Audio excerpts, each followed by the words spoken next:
میں اصل میں یہ بتانا چاہ رہا تھا نا کہ آپ یہ دیکھیں کہ ایک عامی جو اہل حدیث ہوتا ہے اور ایک عامی جو مقلد ہوتا ہے، دونوں کے استفتاء میں بھی نا آپ کو بہت ایک واضح فرق ملے گا۔ عام طور پہ آپ ہماری فتوی کی کتابیں اٹھا کر کے دیکھیں تو فتووں کی کتابوں میں آپ یہ دیکھیں گے کہ جب سوال کرتا ہے کوئی سائل تو آخر میں لکھتا ہے براہ کرم قرآن و سنت کی روشنی میں جواب دے۔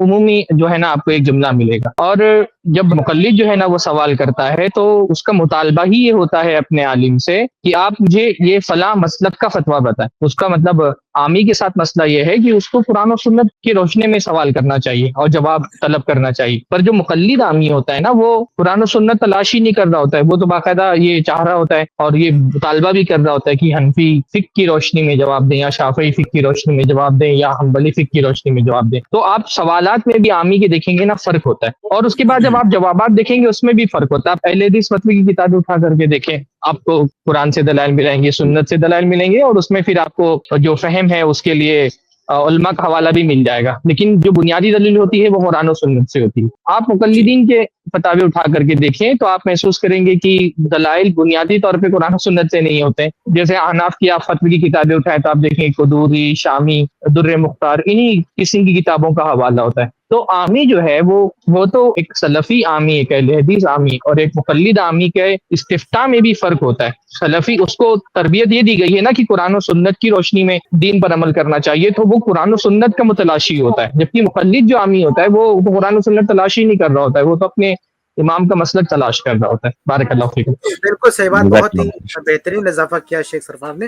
اور ہمارا تجربہ ہے ہماری آفس میں جو سوالات آتے ہیں نا، کبھی کبھی وہ دیوبندی علماء کے جوابات فتاوی لوگ لے کے آتے ہیں، اور واللہ جو ہم اس کو دیکھتے ہیں نا تو یقیناً فتاوی عالمگیری ان کی فقہی کتابوں کے حوالے ہوتے ہیں، یعنی قرآن و حدیث کے حوالے نہیں ہوتے ہیں۔ طلاق وغیرہ کے مسئلے میں جو سوالات آتے ہیں نا ان کے کبھی کبھی پڑھنے کا اتفاق ہوتا ہے، بلکہ آپ انٹرنیٹ پہ جا کے دیکھ لو نا کہ جو عام طور سے حنفی علماء کے جو فتاوی ہوتے ہیں تو ان میں ان کی تقلیدی کتابیں ہی مینشن کی جاتی ہیں کہ ہمارے یہ ہے، یعنی تقلید کا جو ان کا جو میں نے کہا تھا نا کہ جو تقلیدی کنواں ہے وہیں سے بالٹی سے بھر بھر کے لا کے سب کو پلاتے ہیں۔ لیکن اہل حدیث کا فتویٰ آپ دیکھ لیجیے، اہل حدیث علماء کے فتویٰ دیکھ لیجیے، وہ قرآن و حدیث سے مدلل ہو، قرآن کی دلیل ہے، حدیث کی دلیل ہے۔ بلکہ اہل حدیث علماء تو اگر دیکھتے ہیں کہ کسی جانب سے کوئی اعتراض بھی ہو سکتا ہے، چاروں فقہ میں سے کسی کا کوئی مسئلہ ہے، تو وہ بھی ساتھ میں وضاحت کر دیتے ہیں۔ تو یہ اہل حدیث کے فتوے میں بھی اور یہ تقلیدی جو علماء ان کے فتوے میں فرق ہوتا ہے۔ حتیٰ کہ بعض حنبلی علماء بھی فتویٰ دیتے کہہ دیتے ہیں ہذا هو المذہب، وہ لکھ دیتے ہیں ہذا هو المذہب، یہی ہمارا مذہب ہے، یعنی فقہ حنبلی، مذہب حنبلی یہی ہے۔ تو اس میں کہیں اتفاق کرتے ہیں تو اس کو مدلل کر کے پیش کرتے ہیں، کہیں وہ اختلاف بھی کرتے ہیں، لیکن بہرحال اس کو بھی پیش نظر رکھتے ہیں۔ لیکن یہ جو حنفی علماء ہے وہ تو بہت زیادہ اپنی فقہی کتابوں سے جو ہے چپکے رہتے ہیں، اور وہ نصوص بھی، حنبلی علماء تو نصوص پیش کرتے ہیں، قرآن کے نصوص، حدیث کے نصوص، آثار سلف سب پیش کرتے ہیں الحمدللہ۔ یہ جو فقہ حنفی کے جو فتاوی ہیں، یہ اگر نوازل وغیرہ کو چھوڑ دیں جو عام فتاوی ہے، تو وہ پورا وہی فتاوی عالمگیری اور دوسری کتابوں سے ہدایت وغیرہ سے سے الفاظ نقل کر کے پورا فتویٰ وہ تھما دیتے ہیں اپنے عامی کو۔ تو یہ بہت اچھی جی بات شیخ سرفراز نے کی کہ ان کے عامی کا جو مزاج ہے سوال کرنے کا، اور ان کے مفتیان کا جو جواب ہے، جواب میں جو ان کا مزاج ہے، اس میں تقلید کی جو ہے تقلید جھلکتی ہے، دونوں جگہ تقلید ہے، جواب میں بھی تقلید دکھتی ہے، سوال میں بھی تقلید ہے۔ لیکن اہل حدیث کا عامی نہ اس کے سوال میں تقلید ہے، نہ اہل حدیث عالم کے جواب میں کوئی تقلید ہے۔ جزاک اللہ خیر شیخ، بارک اللہ فیکم۔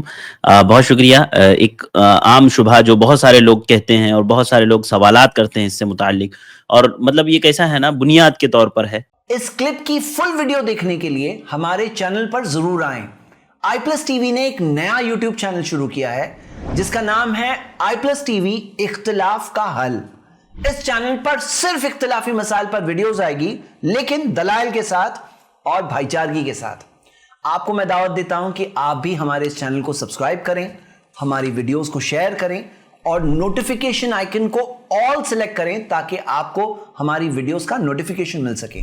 جزاک اللہ خیر، والسلام علیکم ورحمۃ اللہ۔